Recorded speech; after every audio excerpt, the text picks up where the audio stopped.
Back with America's Mayor Live. Tonight, we are going to cover the great mystery, the most difficult case to solve of the century so far. Oh my goodness, the complexities are enormous. The variables impossible. It would take Sherlock Holmes to solve this. Not the U.S. Secret Service, I guess. And that is, who put the cocaine in the White House? And where did they put it? Oh, and where was it found? So let's start with the last question, because that might shed some light on the first two. Where was it found? I count now 4 places, one twice. The original story, which is 11, 12 days ago, they evacuated the White House 11 days ago. So I guess it's 11 days ago. The original story was that it was found in a library on the main floor of the White House, and they called it a personal library. I really can't think of a personal library on the first floor of the White House. I can think of a library, but I don't know that I'd call it personal. It does have limited access, so maybe that's the way in which it's personal.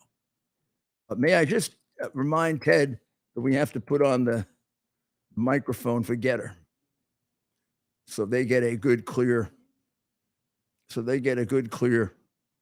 audio. There we go, all nice and green and working. So the real question is, I think it remained there for about half a day or a day overnight, because by the next morning, after the Secretary of Lying, which is his press secretary, said that it was in a very heavily traveled area, because the first place she moved it to the waiting room of the West Wing, and I don't know if she was quite specific then that it was in a cabinet, but she said it was in the waiting room of the West Wing, which is very heavily trafficked. Very heavily trafficked, like Grand Central Station, for example. Ridiculous that it's heavily trafficked. It's absolutely ridiculous. Of course it isn't, and everyone who moves through there has been required to give their social security number, their identity, their address, a picture of themselves, just like Grand Central Station.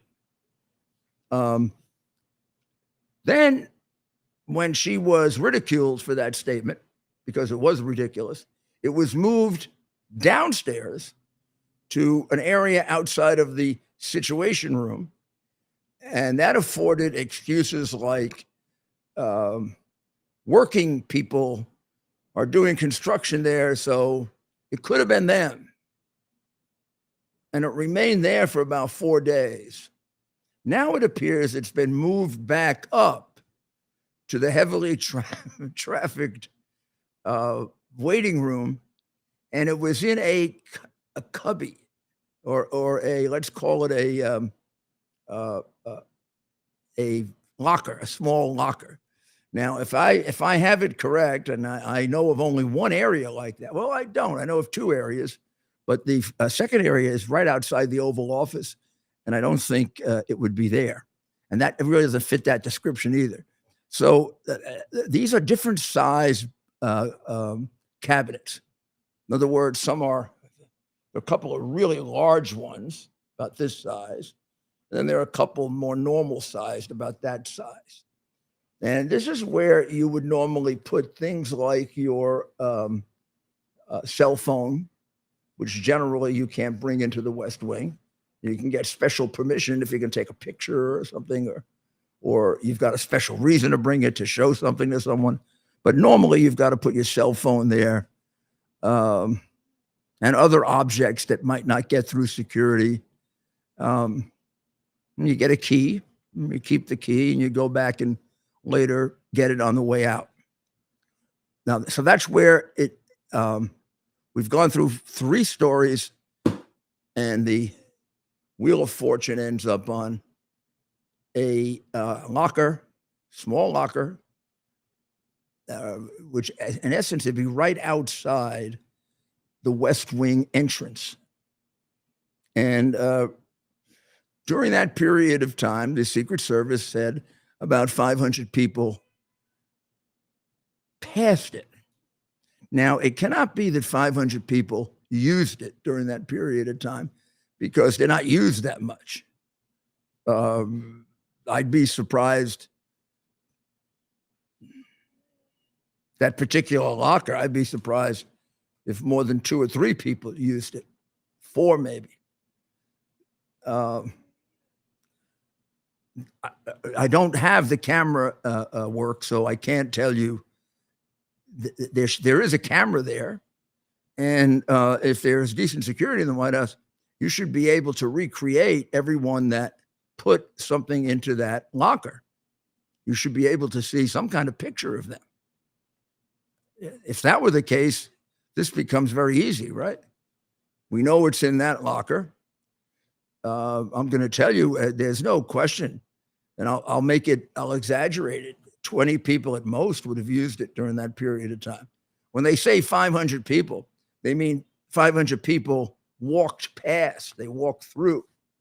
I'm not sure it's even that much, but okay, let's grant 500 people walking through. By the way, that's not a lot of people in an investigation. Thousands would be a lot of people. And these are people that we can pretty much probably with about a 90% degree of accuracy, we can identify them because they all had to check in. So 500 people walked past. A limited number of them used the lockers, and an even more limited number used the locker in question. So tell me, just thinking about that, tell me how hard it is to solve this. And also tell me why you conclude after only 11 days. Some crimes are investigated. I mean, they've been investigating Hunter for 35 years, I think. I mean, for 3 years, right? Of course, there they have the absolute definitive proof of both his crimes and Joe Biden's. They don't do anything, but they still have been investigating for anywhere from a year to 3 years. They've been investigating Trump since the day he announced for president, and they can't seem to find anything real. They investigate this for 11 days. I mean, this is important.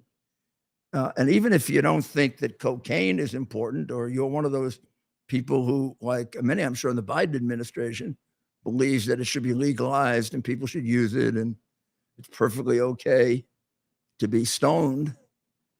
And I guess in their world it is, because they act like they're stoned even when they're not. The idea that you could defeat the security of the White House so easily should even to them be somewhat of concern, although maybe they don't care what happens to Biden. I don't know. But this should be solved in order to tighten up the security in the White House, because that could have been a bomb. That could have been anthrax. That could have been a weapon left there for somebody else who might have an easier time getting past security, or who comes in there for those trips that they take sometimes at night through the White House, tours that some of the staff is allowed to do at night. The fact that an illegal substance was able to defeat the security of the White House should be a matter of extraordinary concern to Secret Service, since that's their job. And barring moving heaven and hell, or even if it requires moving heaven and hell, it should be solved. The idea that you don't have drug test, otherwise you'd be harming their civil rights. Everybody that works in the White House is drug tested. And of course, they went through a period of time during the pandemic when they were tested every day to get into the White House. If we could test them every day for COVID, it would seem like we could test them once in an effort to try to solve a crime that will help with the security of the White House.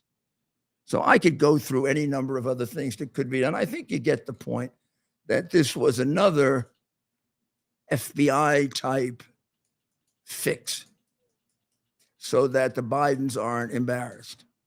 Now, how would they be embarrassed? Well, first of all, we don't know if Hunter isn't the source of this, right? I really doubt they investigated him, which would make this a completely bogus investigation if they didn't. So you're given the job of trying to find out who brought cocaine into the house. And there are 100 people that have been in that house. You don't know about 99 of them, but you know that one of them has been a cocaine addict for 35 years, has blown rehabilitation about 10 times, wasn't able to stop using cocaine even when his father went through heaven and hell and probably acted illegally to get him in the military. You know that he's even written in a book about how difficult it is for him to remain free of cocaine. So no matter what he says now, as an investigator, of course you wouldn't believe him that he's clean. And he's the only one that you know is a drug user going in. And he isn't just a drug user, he's a massive drug user. Well, of course you have to eliminate the possibility that it's him before you can complete the investigation. You want to bet they didn't really investigate him? How much you want to bet? You don't need to know anything else that this is a fix if they didn't investigate him. I mean, he should have been questioned. He should have been drug tested. He should have been drug tested. We should see, is he on cocaine now? We should be drug tested even for a matter of national security. He's hanging around the president like he's attached to his hip. We should know if he's using drugs, because if he's using drugs, he's doing business with somebody. It's a criminal, isn't he? Maybe right in the streets of Washington, D.C. I don't know who his source is, but if he's using drugs, he's got a source. I don't think they manufacture it in the White House. Maybe it's this bicycle person. Bicycle is a woman, right, Ted? That's my understanding. He's got he was living with her for a while. 5 months. So he had a source. Drug dealer with the nickname Bicycle. AKA, right? But yeah, there's another name for her too. Rhea? Yeah, something like that. Bicycle. I wonder if the nickname for her nickname, I wonder if it's Bike. I don't know. But I mean, was she investigated? Did they question her? I have a strong feeling they haven't even searched who this person is. And why doesn't the press ask questions like this? Did you investigate Hunter Biden? Did you interview Hunter Biden? If you don't want to drug test, 100 people, what about drug testing him? I mean, shouldn't you do it even just to eliminate him? He's the biggest possibility. He's the one that everybody suspects. The odds in Las Vegas are 2-1 that he's the guy. I mean, we've talked about it before. I mean, shouldn't you drug test him to protect our national security? I mean, who knows how much he's given to China? Yeah. All those Chinese documents that the vice president, when he was vice president, stole from the White House were available to him for months. And he sent them information that looks like it came from intelligence documents. Looks like there was one that was a complete plagiarism of just such a document. Not a uncommon thing for a Biden to do. So, okay, the same story again, right? We've got a corrupt government. We can't even do an honest investigation of cocaine in the White House because of this criminal family that we have running the country and living in the White House. Well, there's a really strange development in my city today that may indicate what's going on in your city as well. If you are blessed in having a progressive mayor and a Soros-funded DA, that's the two-barrel shot that will assure you large numbers of crimes and lots of murders. Well, today a poll came out that got our mayor, who the mayor who explained to us a couple of weeks ago that he talks to God. He talked to God 30 years ago, and God told him. It's not that he talks to God, I'm sorry, that God talks to him. Nothing unusual with him talking to God. We call that prayer. There is something rather unusual in God talking to him. Only a few people has God talked to. I'm trying to think. He spoke to Moses. He certainly spoke to his son, Jesus Christ. But when he wanted to speak, even to Muhammad, he used Gabriel as the intermediary. So Adams looks like he's really up there, that guy.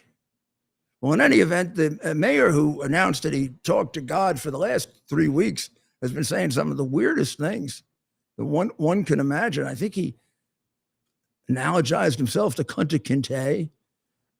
He has talked about how some 82-year-old Holocaust survivor lady who was complaining to him about something or other that went wrong. He really let her have it. He lost his temper like a madman and said he's not back on the plantation and he shouldn't be treated like somebody on the plantation. And then he made a statement sounding like he announced that he was king of New York. After all, I'm the mayor of New York, and I have to be treated with great respect. You don't have to ask for that. You end up earning it, Adams. And one of the reasons you may not be is you're a really shitty mayor. I mean, you promised a lot of stuff and you haven't done it.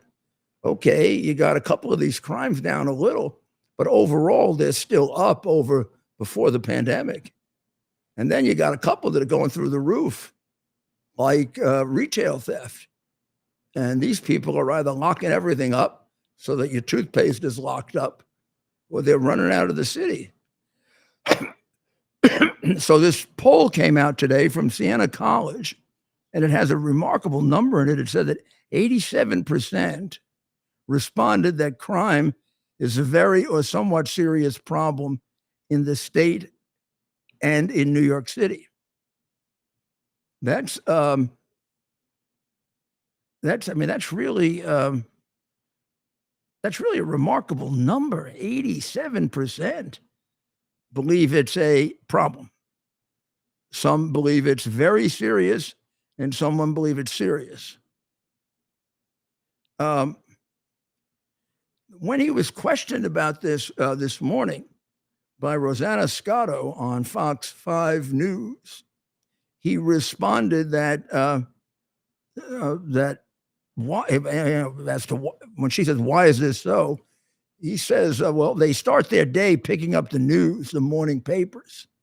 And then he goes on to blame it on the news. Well, in order for it not to be the news, they would have to engage in censorship like the Biden people do. Like, for example, today, I just picked out a few things. Today, it's reported in the Post that a wild man was wielding a knife in Times Square, threatening to kill people and to stab them. I don't know. I mean, you don't report that, Adams? Well, that scares people, but it just happens to be the truth. It's not as if the press is scaring them with propaganda the way your party does, engages in propaganda. This actually happened. Here's the guy with the knife. Here, look. Take a look. Can they see that? Can they see the guy with the knife? There. That's a pretty scary thing. You wake up and read that, you're going to be scared. Then there's an article also that says that a 32-year-old woman was walking to the grocery store and the bank with her two sons, Dylan and Diego, 6 and 3, in the Bronx. And the older boy went down on the ground. Boom, got hit. And then subsequently, she sees that he's been shot. And then she realizes that a younger boy was wounded also. But one serious, the first one not as serious. First one had to have surgery and it was serious, but he's recovering, thank God. And they were caught in a crossfire. That happened. You don't report it? Then a Lyft cab driver, Ismail. I'm sorry, the perp was Ismail English, who leapt over an overpass onto the roadway. And he wounded a driver, Yadvir Kumar Dungel, 33, a Lyft driver. And he's charged with attempted murder. And then there was 67-year-old woman who complained to the police that she was being attacked with rocks in Manhattan, and also then complained to the detectives that came that the police never chased the guys. And the detectives told her, oh, they were new on the job. I guess they don't teach young cops how to chase criminals anymore. So I don't know. And there are more stories of crime. So how ridiculous is Adams to say this is created by the media? I mean, it's so you get things like, so stop the media spin. Even Alvin Bragg announced on television that his mother is afraid to go on the subway. Now, in his case, one of the reasons his mother is afraid to go on the subway is because of him, because he lets most of the subway criminals out. They're not considered serious enough crimes if they're done on the subway. So, Mom, if you could convince your son to act like a district attorney and keep his promise and his vow and his oath to prosecute criminals, you might not be as afraid to go on the subway. But it's your prize boy there that is creating this problem for us, or he's one of the major creators of it with his extremely pro-criminal policies. So this is just indicative of what's going on throughout America. We had a similar comment by the DA in Philadelphia about a week ago. The right wing causes the crime. In fact, he was the original Krasner, his name is. He was the original Bragg. And he's done things like gotten Philadelphia successive years of more murders than ever before in its history. So this is quite an achievement to have that. Adams, his first year in office, had the largest increase, 1 year increase in crime of a new mayor, if I'm not mistaken, or very close to it. This year, a few crimes are down and a few are up, and July is beginning very, very poorly. And it's one of the reasons why people are so upset, because, as I just read to you, there are a lot of crimes that people see in the papers. And I'll also explain something else to him. With the internet operating the way it does today, even if the press did a censorship for you like they do for Biden, people would find out about it. They find out about it on what we have right here. They find out about it through the internet. And in neighborhoods, they find out about it through word of mouth. People in their neighborhoods are afraid to go out. 4 of them were interviewed today, and basically that's the message they're giving you. They're afraid to go out in the streets. That's not just the newspapers creating it. That's the conditions of their everyday life, Adams. You really are a very bad mayor. And I think, in a position to grade mayors, certainly on this issue. One of the biggest problems we have, of course, comes from you and Biden together. And that's the large number of illegal immigrants we have in the city who are not migrants, my friend. They're illegal immigrants.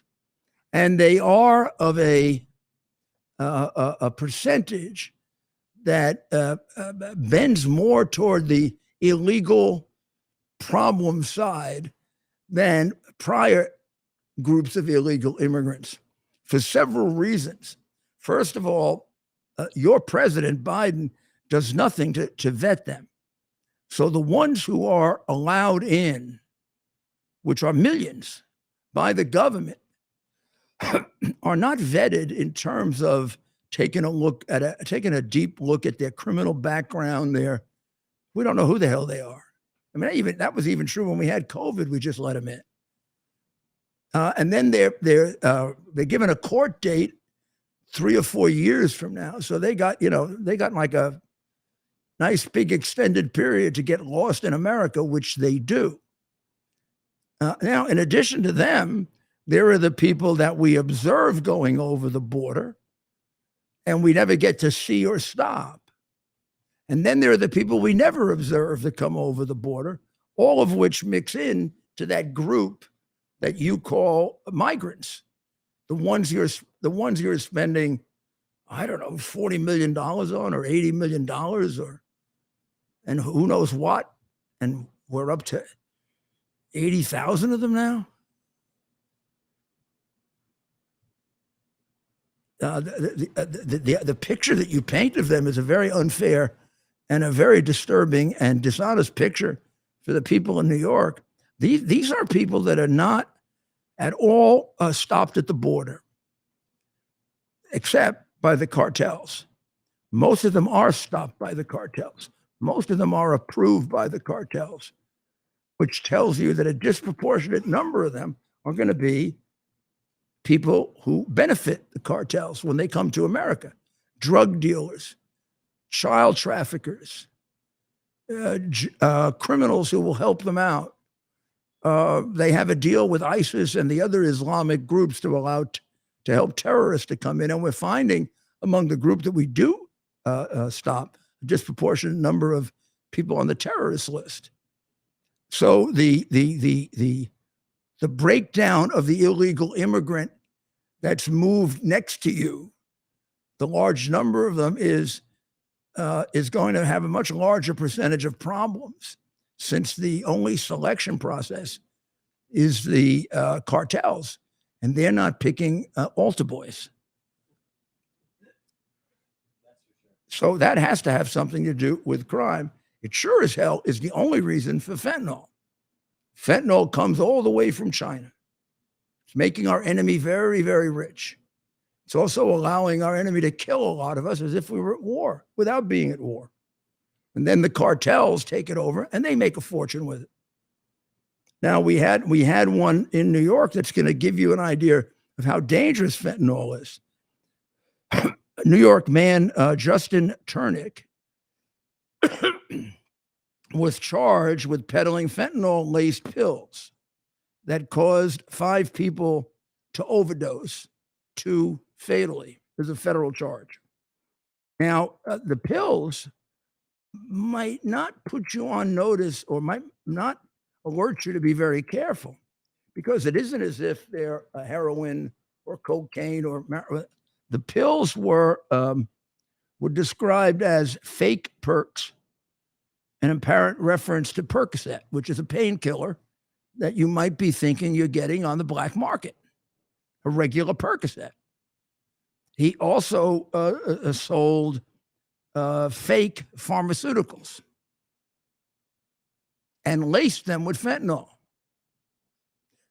So when we used to think of overdoses, we thought of someone taking way too many drugs, right? Too much heroin, too much cocaine. I don't know if you overdose on marijuana. Maybe, maybe not. I'd have to ask somebody. But it would be, so in some ways, whether the person can control their behavior or not is another question. But they're at least put on notice that they're getting themselves into a terrible state because they're using just excessive amounts. And not only that, the people around them might be able to notice that and intervene if they have people who care about them. Here you have a lot of people that die with what we might call a fake out, right? They shouldn't be doing it. It's illegal, but it's a different thing to try to get a prescription drug on the black market, right? People do that all the time. Some for reasons of being too poor to buy it, and some because they're addicted to these different prescription drugs. But it's a different thing than taking, 10 cocaine tablets or something, or taking 4 or 5 heroin injections one after the other. Or, I mean, you kind of know you're killing yourself. You take a Percocet pill that you think you have as a painkiller, and maybe you're even entitled to have it, but you wanted to buy it for less money, and you bought it on the black market, and you take it and you're dead. Ha ha. Fooled you. Or maybe worse, you may be a person who is addicted to these pharmaceuticals and not able to get them in a drugstore, so you get them from Justin Turnick. But Justin, so he can make more money on it, takes something cheap like fentanyl and puts it in there so he can spread out whatever he's got, and you're dead. Now, I point this out to you because I don't know if people realize how this has changed to a very large extent the damage that's done by drugs in our society. I spent several years in my much younger life as head of the narcotics division in the Southern District of New York in Manhattan, and the entire Southern District of New York during the era of, I guess we'd call it the French Connection. And it had its challenges, obviously, but this is a new and different challenge. For somebody to overdose then, except for the fact that they might be mentally incompetent, they would have to know they were doing it. And many did know they were doing it and just took the risk. Now you can be fooled and have an overdose. So when Adams tells us, the press, I'm afraid, the press doesn't make that up. Somebody else made that up. His name is Joe Biden. The reason for all this fentanyl in amounts unheard of under any other president, not just Trump, is because Joe Biden has the border wide open. And therefore, you can bring in all the fentanyl you want. And they do, because they make a fortune with it. And they want to kill us, at least the Chinese do, just like they did with COVID. And he is aiding and abetting it and helping to make China rich and helping to kill Americans. You glad you voted for him? Or did you? And that, Mayor, that just brings up another part of your life I don't hear as much about, and that's your time as head of the narcotics division. You were head of the narcotics division? Is this criminal? Is this different? So this is before you were a U.S. attorney, obviously. It's a separate. I was an assistant U.S. attorney for 5.5 years before I was a U.S. attorney. That's right. In narcotics, but you also spent time in the criminal. That's separate from the criminal division. No, that is part of the criminal division. But then you rose up from narcotics to criminal. Criminals step up. No, then I ran the corruption unit. of the U.S. attorney. Then I was the executive assistant U.S. attorney. And then I left and went to Washington. And I was chief of staff to the deputy attorney general during the Ford administration. Then I was in private law practice for 4 years. And then I was the third ranking official in the Justice Department, running the entire narcotics divisions of the federal government. And then I was U.S. attorney in the Southern District. That was basically my career before mayor. And that's all before mayor. Yes, sir. And so that, I mean, okay, well, we'll save it for another night, but that's interesting. Of course, I spent more time being a prosecutor than I did being a mayor. Exactly, right. And but think of how many. And I was just as active as a prosecutor, and did as many groundbreaking things as a prosecutor as I did as U.S. attorney. Was corruption both private sector, Wall Street, and public sector, or is it public corruption? Oh no, the corruption unit just public corruption focuses on government corruption. Okay, right. Criminal would do the white collar Wall Street, the fraud division. Fraud. Okay. Yeah. And you did spend time there, or no? How did you end up with just a quick question about the 85 Wall Street stuff? Because I was in charge of all. I was in charge of all those units. When you're the U.S. attorney. Okay, that makes sense. Right. Wow. So for those that aren't aware, maybe Wikipedia. I don't know, not Wikipedia, but no, maybe Google. Read about the mayors in the 1970s. I have to tell you about it because on the social media they do everything they can and lie completely about my career. That's right. Because I'm a Republican, I'm conservative, and oh my goodness, I was Trump's lawyer. Same reason they're trying to disbar me. That's right. Well, how about we play our commercial, and when we come back, we have our friend Kirk Elliott join us. Always happy to talk to Kirk. I think he gives our people some very, very useful advice, and usually a very good update on the economy.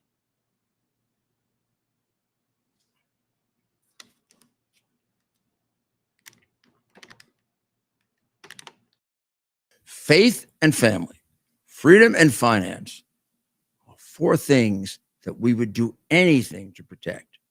I trust the team at Kirk Elliott, PhD, Private Advisors, with providing the advice and sound strategies to take advantage of the inflationary pressures, the high interest rates, and the international challenges we face today.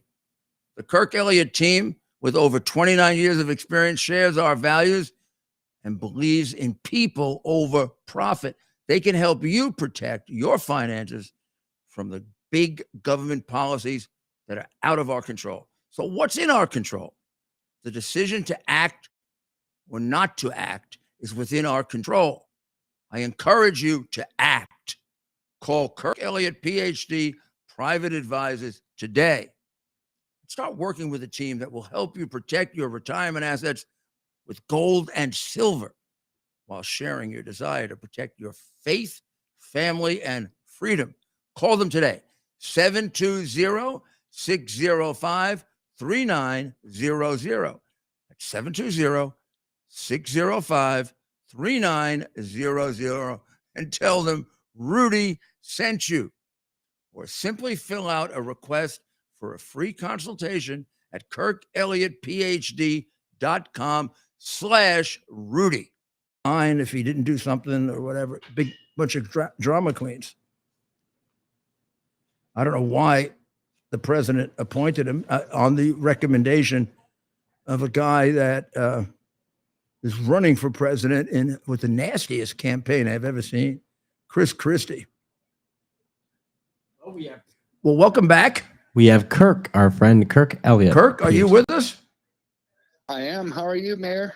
I am fine, Kirk. How are you?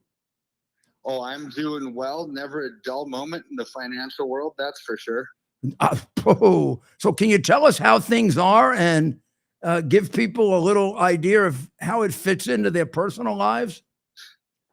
Yeah. So just over the weekend, the Bank of International Settlements, which is the central bank of all the central banks, right? They came out with what's called the Blueprint for the Future Monetary System, Improving the Old and Enabling the New. So in this report, They have what's called a unified You might want to put ledger. that up higher. So unified ledger is in the world of cryptocurrency, you have tokenization. So tokenization is the mechanism for bringing all financial data, real estate, stocks, bonds, cash, savings accounts, all of that, into one entity and packing it up into like a package. Now, view tokenization in a decentralized blockchain like crypto, like Bitcoin, as very private. Nobody knows the inflow of the funds, the outflow of the funds, or who the owner is. Here's the really creepy part about this. This is the scariest news I've heard all year in the financial world. And that is this unified ledger in a central bank digital currency format takes away privacy. So it knows where the source of funds are, it knows where it's being used for, and it's programmable, meaning once your funds go into this system, they can deprogram it. They can make themselves the owner, and you could lose everything if it doesn't match up to their digital social profile. So in like Bitcoin, those tokens are immutable and non-programmable. In this system, it's programmable, meaning they can change the ownership whenever they want for a host of social engineering programs. I mean, this is scary, Rudy, because this is coming right underneath our nose. It's their plan. And last week, I think it was maybe right about the time of our last show, the United Nations met in China, and they said, yeah, programmable money is great. This is why, because we can stop things like drug sales. We can stop things like pornography. We can stop things like ammunition sales. It's like, what? Their ideology was just exposed. They put ammunition in the same category as drugs and pornography. That's their ideology. They want the whole world disarmed because of what's coming in this banking system. And it's right underneath our nose, complete control and theft of our accounts via this new system, this blueprint for the new order, which is called a unified ledger. And that means that they can put their money, they can put their hands on my money, your money, other people's money, whenever they want. Yes, your real estate, any asset is going to be packaged up in this ledger. And it doesn't have to be just checking accounts or bank accounts. It could be your brokerage account at Schwab or at Merrill Lynch or any of those, right? So this is where we can now identify what's happening and act accordingly. How do you do that?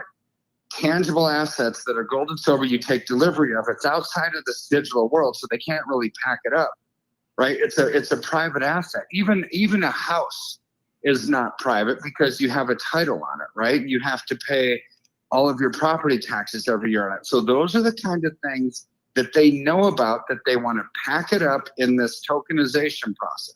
So any asset that you take out of that orbit and you instead substitute silver or gold, you'll be able to put in your own safe, and they can't reach it. If they want to reach it, they have to do They don't know that it's there. Right. And if they want to get money from you, they have to go to court and get a judgment and do the things that normally have to be done. And you get a chance to contest if they just don't take it right away from you. That's what it looks like, how this is all starting to play out. And this is not a dystopian Hunger Games future world. This is happening right now. So the United Nations agenda is based on their plan is to have all of this effective by September of 2024. Oh, that's a year and a half away. September, before the election? But right before the election. Interesting timing, right? My goodness. That's very fast, Kurt. That's really, really, in many ways, for what you're talking about, that's right around the corner. Well, it is. And people think, how could this happen right away? It didn't happen right away. They've been working on this for a decade. And then with the Fed Now app that they're releasing, from April until July 18th next week, when they want to fully deploy it to all banks, small, medium, large, and credit unions in America, They started that in 2019. If you look at the Federal Register, that's when they started that project. So none of this is super new. We're just now starting to see the fruit grow on the tree. Yeah, but thank you for alerting us to the timing, because there's a lot been said and debated and written about it, but all of it is very sketchy on the timing. And I think people get the impression that this is kind of way down the road. And what you're telling me is, no, it's right around the corner. It is right around the corner, and the silver market and gold market are telling us this. They're watching these things. And just in the last 2 days, silver's up almost $2. That's about almost 10% in just the last 2 days. So these tangible assets, a flight for safety, are starting to move in a really rapid fashion. I'm not saying it's going to keep going up and up and up every single day like clockwork, but the trend is beginning to accelerate. Also, it might be valuable to repeat this for people, Kirk, because you've made this point before, but it was some time ago. When I look at all of the ads for gold and silver and everything else, the emphasis is there isn't a really good explanation given, and the emphasis is very much on gold. Mm-hmm. Now, explain why you believe that people should give priority to silver. Well, number one, it's in much shorter supply. It's used for manufacturing. We've got supply chain disruptions. So when you look at that, silver's simply outperforming gold. Since Biden occupied the White House, silver's doubled the rate of growth of gold because of the inflationary pressures. So it's not that I love silver better than gold or love gold better than silver. It's just doing better right now. It's the performance is almost doubling, and we just take advantage of that. If gold were doubling the performance of silver, I would go to gold. That's very good. But it's not. Yeah. Well, that's a very good explanation. Now, if people should give you a call at 720-605-3900 and tell them that Rudy called you, and they'll get a chance to talk to you or one of your fine professionals, and they'll be able to explain their situation, what they have, and you'll be able to give them advice on not so much what they could transfer anything just about, but how to do it, right? Correct. We make the transition easy, the burden light, and we'll handle all of the process of the transfer to make it easy for you. Okay. Well, make that call now. It's 720-605-3900. Kirk, you have a good weekend, okay? I will. You too, sir. And thank you very, very much. I think this was an extraordinarily important alert because I've been reading about this very intensely for some time, even before I met Kirk, and of course he alerted me to it even more. But I did have the impression, maybe I'm saying, people have the impression, I'm making myself people, but I had the impression, didn't you, Ted, that this was somewhat down the road, that we'd have some time to stop this, where they can just come in and take your money out and not even tell you. I mean, given the things that happened to me, with they're going to take my iCloud account and not even telling me the day I began representing Donald Trump, I don't find this weird or unusual anymore. I feel like they can take anything from you. But I really did think in order to take money out of your bank, they had to sue you, right? And give you a chance to defend yourself. Now what they can do is, I hope they still have to sue you, but they can take the money out first. It's like getting a preliminary injunction and taking the money before they prove anything. And possession is 9/10 of the law. That puts you behind the veritable 8-ball before you even start. But I mean, this is the way fascist governments work. And please don't disregard what I'm saying when I tell you we have become a socialist, for sure, a fascist, for sure, and to a large extent, a communist government. And a demented head either knows it's happening and doesn't care, or is just thinking about his ice cream. Well, he made a fool out of himself again, Ted. That's right. That's right. You know, and the bad part of this is, and you're less guilty of this than I am. We're together a lot, so We're uploading the video, so hopefully we'll have it shortly. okay. But I mean, I can't help myself. I laugh at this.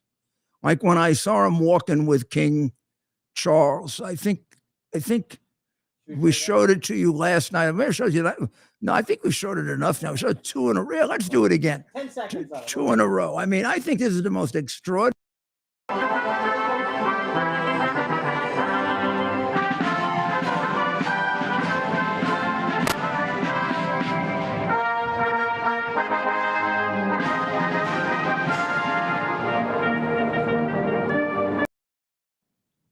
I mean, look at that face.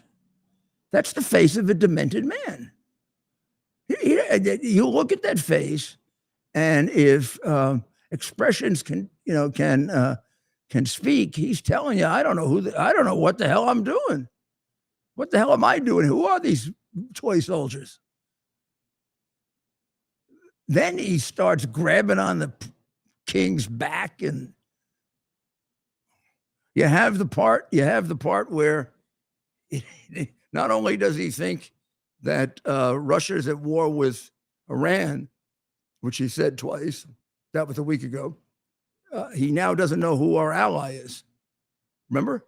You have the Vladimir cut, Ted? We will shortly. Keep talking. Give us a little. I can give you that one. We don't really have to look at them all the time, do we? Should I play it? If you got it, go ahead. Shouldn't be so familiar. Mr. Zelensky and I, Vladimir and I, I shouldn't be so familiar. Mr. Zelensky and I, It's Vladimir and I, moron. I should. Imagine what they say about him behind his back, all those biddies. You don't think those guys, I mean, you think because the heads of state, they're like, half of them are crooks. I mean, they are. I mean, no, I shouldn't say that. I shouldn't say that about the European countries. I wouldn't say half, maybe 20%. You go to other parts of the world and you can start getting to half. I mean, you think about the United Nations delegation. My God, they committed more crimes in New York. I had a special section of my report from my police commissioner on the UN crimes. Yeah. I did. Every week I did a full analysis of all crime in New York, and a certain section was devoted to, I mean, they committed more crimes than organized crime. And a lot of perverted crimes too. A lot of beating of their wives or girlfriends, a lot of incest. Very often, I mean, sometimes actual incest. What? Incest. Raping their daughters. Don't look at me like that. I'll show you the reports. No, I'm just. And do you know the frustration of my police department? The first what? You know the frustration from my police department? What's that? They'd get called. They'd go into a diplomat's house or apartment. They'd save the wife and daughter, and then the guy was immune. Couldn't put him in prison. So I very aggressively would give the State Department hell to remove the person from the United States, which we can do. We can't prosecute them, but we can ask that they be removed from the United States. Actually held up for a long time approval of any expansion of the Russian living quarters until they paid their tickets, which I think it was, I may be wrong, but maybe the whole bill was 22 million and theirs was a portion of it. Or they may have owed 22 million. I don't remember. But Russia had a lot of money to us. To when or to the city of New York? To the city of New York. They just park anywhere. Oh, parking tickets. They park on the sidewalk. And one of them, two of them jumped a cop and beat the living daylights out of him. They broke the guy's I'm back. guessing they got a one-way ticket back to Moscow. Yeah, but it took 5 months to do that. You think the Clinton administration supported that? I mean, I could get Clinton to support it.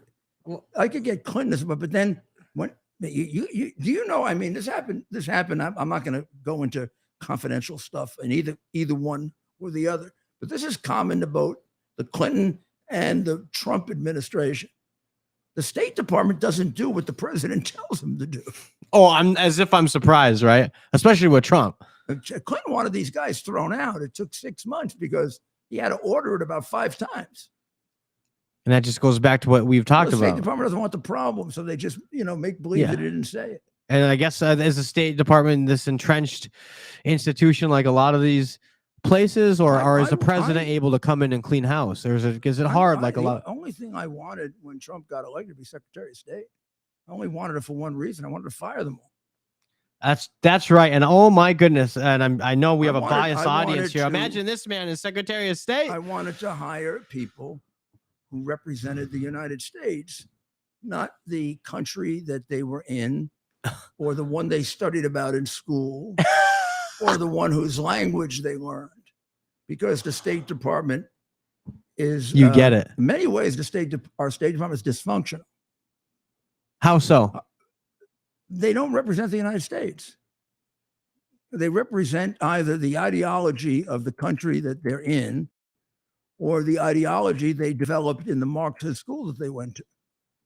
They don't represent, they certainly don't represent a America First president, which Trump was and Reagan was, or even a mostly America First president like Bush. So who do they answer to? So the Secretary of State comes in, or a new president is elected, Trump. Obviously, a lot of these rank and they don't answer to the Secretary of State. the rank and file. They're all smarter. Yeah. So they answer to their department chiefs or whatever, and these are people that have been there oftentimes for years. We'll be here after he's gone. Yeah, they look at it as a okay, and that's what you got to change it. You got to throw them out. Yeah. And even if they have civil service protection, I don't know, you send them to out of Mongolia. Because we're talking about that's interesting with the State Departments around the world, but we're talking about thousands and thousands of people just at the Department of State alone, right? And as you said, it's not as easy as coming in there in the stroke of a pen, or is it? When you have all these federal protections, right? No, it's not easy, but it can be done. And the president, and the president may hopefully, no one could fully grasp going into Washington, especially with what Trump ended up going up against. But I'm guessing this time around, he'll come in there with a better understanding, as anybody would after 4 years of this. Look what they did And to him. hopefully he'll do it. I mean, it was all their lying that led to his impeachments, and they never carried out his orders with regard to Ukraine. We would have been able to prove all this stuff. I mean, the stuff that came out today about what they call the real deal in Ukraine. How about I put it out in February of 2018? By the real deal in Ukraine today, they put out an email that proves that the head of Burisma hired Hunter and Devin Archer and his company in order to hire Joe Biden to fix the case that Ukraine was bringing against him to take his company away from him.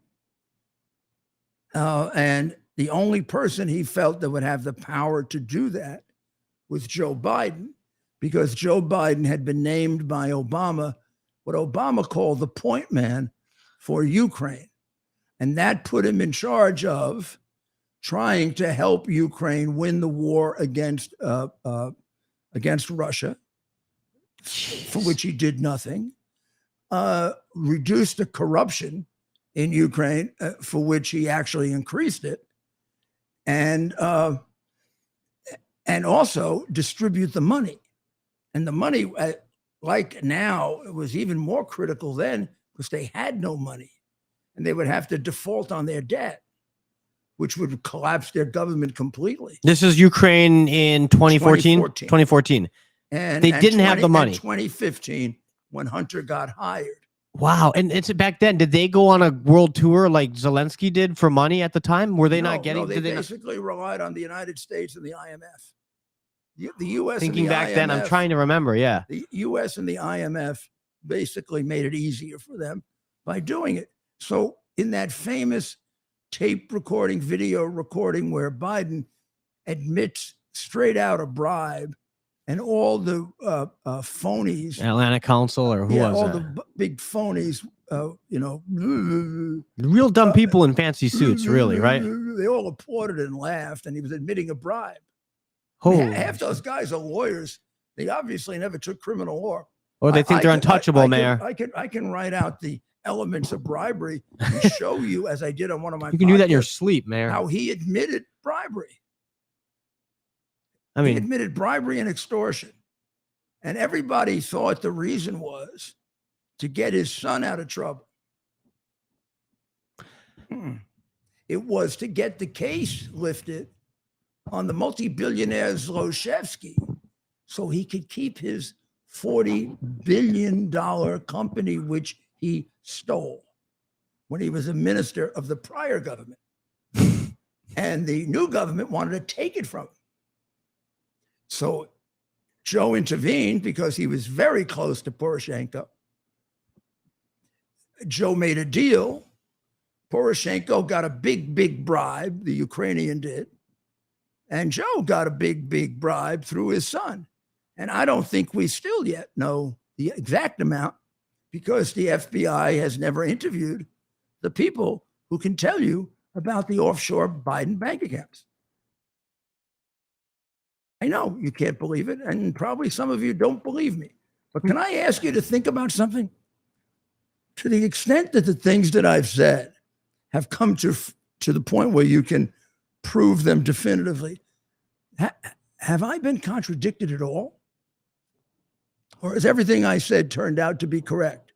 Particularly the most controversial stuff, like the Russian collusion was really a plot by Hillary Clinton that she paid for, created in order to frame Donald Trump. Or that the hard drive was legitimately Hunter Biden's computer and contained hundreds of crimes, of which you've now seen evidence of about 20 of them. Or when I was accused of being a Russian operative for 16 months, and I said I wasn't, who was telling the truth and who was lying? Well, the people that are lying about me now are the same people that were lying about me then. The person who told the truth about it is the same person sitting in front of you. And we could say, we could go through the same analysis of Donald Trump. Whatever you think of him, he's been proven to be telling you the truth. Ted, we talked about this. I don't know if we talked about this on the air or we talked about this personally, but I don't understand how they make Trump into such a monster. I don't understand it when, that I would think that'd be ameliorated by just looking at the two guys, Trump and Biden, and saying, which one is worse? And there's no comparison. I mean, let's just do it on the basis of father-grandfather. oh my goodness. Oh my goodness. This man, Biden, could be the most evil grandfather in the world. He's got a little beautiful granddaughter, and he's actually doing aggressive damage to her by doing this. Can you imagine what it's like for a child? There were the pictures the other night of her and her mother in Washington. Her grandfather is the president of the United States, and she can't go see him. Another reason why he can't win. We can't let him win. What the hell is that going to do to this kid at 30 years old? God forbid he wins re-election. This young girl is going to be what? I don't know how, 5 to 9 years old. And she's being rejected by the president of the United States. How absolutely disgusting. Just to protect his disgusting political ass. Which, by the way, that's why this is even worse. It would make better politics for Joe Biden to take in the granddaughter. That's how evil this man is. And I hate using the word evil. Whoever said he was smart? Dumb, but also it just shows how much he doesn't respect. It's the easy. He's being arrogant. handed this on a silver plate. No, it also shows you how arrogant he is, right? And how he feels that the press will not criticize him for anything. It's like when he came into the campaign and wrote a letter saying I should be banned from television. He wrote that. Yeah. But Wrote a and by letter the to way, all Mayor, the that's a networks. badge of honor. I bet you didn't write that about anybody else, but he knows how Of course he did. effective. That's why they go after me more than anybody else. Yeah, because they know the truth. By the way, when he was named by Obama to lead Ukraine, my question to you, Mayor, how aware was Obama of Biden's interest in Ukraine? So did Biden, was he named the lead and then he became aware? Holy smokes! There's so much money here to be made. Very shortly after Obama did it, the New York Times did an expose. Okay. The one and only, which they never followed up on, which basically said this job that Hunter has in Ukraine looks really crooked. The guy is a big criminal that he's working for. He's an organized criminal. Biden is supposed to further fighting corruption in Ukraine, and this guy's one of the most corrupt guys in Ukraine. And his son is making millions with him, or they didn't know how much actually. The son is making money with him, and they said it really undercuts Biden's mission. So Obama knew all that, and kept him there. And he still put him there, or no? He kept him there. He was already there, but he kept him there. Did Biden have foreign policy experience before he was VP? Was he like involved with? What was his? Did he have a? Biden had no foreign policy. I mean, Biden. Yeah, Biden had Joe Biden. tremendous foreign policy experience. Okay. Always making the wrong decision. As Gates said, I mean, it was useless foreign policy decision because he's so stupid. Jeez. So I'm trying to get to the bottom of. I want to get to Obama's involvement. Biden is fundamentally just one of the dumbest people you'll ever meet. Obama is not. And Obama had to know that they were crooked from the time of that article. Right. How many times did Joe visit Ukraine in the final year? The article tells you he's crooked if you have any common sense. What the hell is his son doing? It also points out that his son had been thrown out of the military for being a drug addict. What's his son doing getting all this money from a big organized criminal from the most corrupt country in the world? And it doesn't involve him? I mean, you believe that? If you believe that, you shouldn't be president. How many days when Joe went over there to get this prosecutor fired? Wasn't it in the final days of the Obama administration? No. Oh, no. That was like 2014. That was 2014. And he actually didn't go over there to do it. He did it on the phone, 4 conversations. He did it in February of 2016 in 4 in excess of 1-hour conversations with Poroshenko that are all a matter of record, which he refuses to release the transcript of. Of course, they don't have to. Part of the transcript has come out on 1, and that transcript proves that the big charge they made against the prosecutor, that he was corrupt, isn't true. Because Poroshenko explained to him that the guy wasn't corrupt, but they were going to have to say that. Yeah. I mean, the one piece that did come out proves, I mean, there's not a thing that Biden is telling the truth about. You tell me what it is, and I'll show you from the hard drive or the other evidence that I have that he's a damn liar. That whole idea that Shokin was corrupt was made up to come up with another reason for firing him. Why would Ukraine fire a corrupt prosecutor? The whole country's corrupt. Why would Biden care about a corrupt prosecutor in Ukraine when there are corrupt prosecutors all over that part of the world? Everything for the vice president of the United States to be worried about. He's focused on this prosecutor in Ukraine. Yeah, and the guy's been taking Biden has been taking bribes for 30 years. He should like the guy. I mean, it is astounding. I can assure you that Shokin, if he was corrupt, was not very good at it because the guy had a little car, a little house, and very, very inexpensive clothes. And Ukrainians do not hide their wealth. Oh, yeah. The corruption's institutionalized. One wants to be a bigger oligarch than the other, which is what got Poroshenko. Flashy. They got to build these big homes, big boats. And I'm telling you, there's a conversation in which it is explained to Biden that the guy's not corrupt. So that's another big fantasy. The guy was fired because he wouldn't drop the case on Burisma. You can't make it up. Some of it's coming out. Of course, we're up against it when it comes to the media, Mayor. But really, President Donald Trump should run away with this election. And the only reason we're not certain he will is because of the what we're up against, the bias, the American media bias. I think we're uncertain of it for two reasons: that the fierce, unbelievably unprecedented hatred, which was created by the media, which is a sickness on their part, and second, their capacity to cheat. What was the second one? Cheating. Their capacity to Of cheat. course. So that's a good point. Yeah, the And, bias and the cheating. You're not going to get me to submit No. to the whip. I just know too much about what they do, and I also find it extraordinary that anybody be surprised that they cheated after everything else that's come out about them. I mean, if they'd fix an election by suppressing the hard drive, which would seem almost impossible in a country with a voracious press.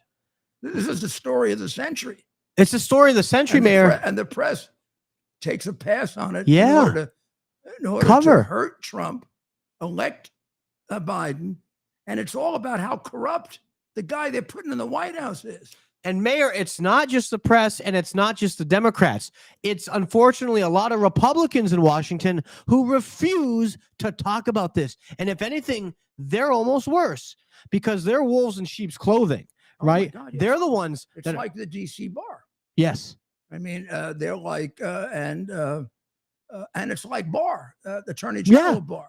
They're worse than the Democrats. All he cares about is, what the phonies in Washington say. Getting invited to the cocktail parties, getting invited on MSNBC, some panel. So they lie. The country doesn't come first. I never liked these people very much. I always thought they were a bunch of bullshit artists. And I know that because you never would spend too much time in Washington. If you look throughout your career, right, you'd go there, but you wouldn't spend all your time there. You'd go back to New York, or you've done so much else. So that tells me, as someone who also I couldn't spend my whole life in Washington. It's absurd. It's an absurd town. The people there are absurd. The people who belong to the clubs and the organizations they're big shots. They are the quintessential deep state.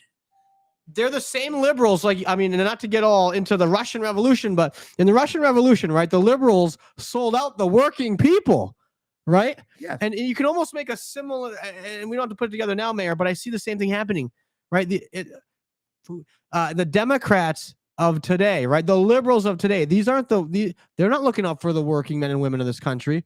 They're in bed with China anyway. We could go on and on about it, Mayor. I think there's been, and we've talked about it before, not recently, but there has been a major shift of the constituencies of either party. And when you would say at one time, the Democrats were the party of the people and the Republicans were the party of the elite, I would say it's just the opposite now. But without any question, the elite are woke or pretend to be woke Democrats. And the people, the people that are described, and don't be insulted because I'm one of them, as the deplorables by Hillary, and with similar descriptions by Biden and Obama, they're represented by Trump and the Trump-like Republicans. It's been a major switch. Very interesting. Right. It's so fascinating, and I can't help but, as I read about the Russian Revolution, right, and the liberals back then, and the Bolsheviks, and the Mensheviks, and it's just so interesting how there's the people around Biden and the Democrat elite, right, and how they have sold out the working man, the working woman. Like your dad and my dad, they wouldn't be Democrat. My dad's still a little bit because it's been so ingrained in him, right? But today's Democrat Party, it's not the same party of our parents. Absolutely. Well, ladies and gentlemen, we're in soccer time. We've had a good discussion. I want to thank Kirk for calling us, and we'll be back tomorrow night. We weren't able to take any calls tonight, but we will tomorrow. We'll be wide open for calls, and you get ready and give us a hard time, because there are things you need to know. And if I'm leaving anything out, you go after me, huh? And go to Rudy Giuliani CS.com and get my podcast on that wonderful, wonderful, great contribution, Sound of Freedom, and also on WABCRadio.com, which you can get all over the world by just going on the app or going to WABCRadio.com. And I'll be on tomorrow between 3 and 4:30. And then we have coming up on Sunday, Uncovering the Truth with Dr. Maria. So we'll have plenty of time to talk. And thank you very, very much. We very much appreciate your tuning in. And we really urge you to please go to Twitter and sign up as a special follower. We need as many as we can get so that we can stay organized for what lies ahead. And God bless you, and God bless the great United States of America. Our purpose to bring to bear the principle of common sense and rational discussion to the issues of our day. America was created at a time of great turmoil, tremendous disagreements, anger, hatred. There was a book written in 1776 that guided much of the discipline of thinking that brought to us the discovery of our freedoms, of our God-given freedoms. It was Thomas Paine's Common Sense, written in 1776, one of the first American bestsellers, in which Thomas Paine explained, by rational principles, the reason why these small colonies felt the necessity to separate from the Kingdom of Great Britain and the King of England.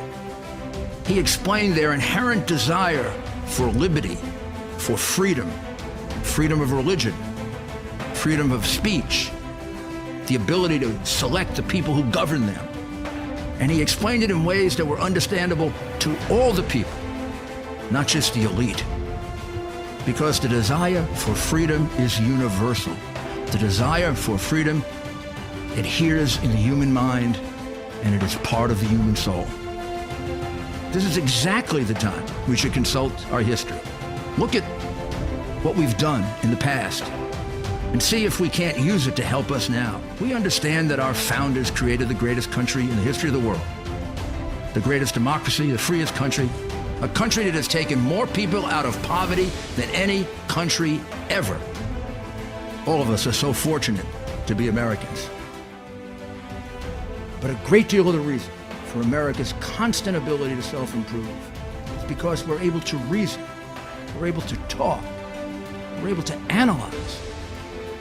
We are able to apply our God-given common sense. So let's do it.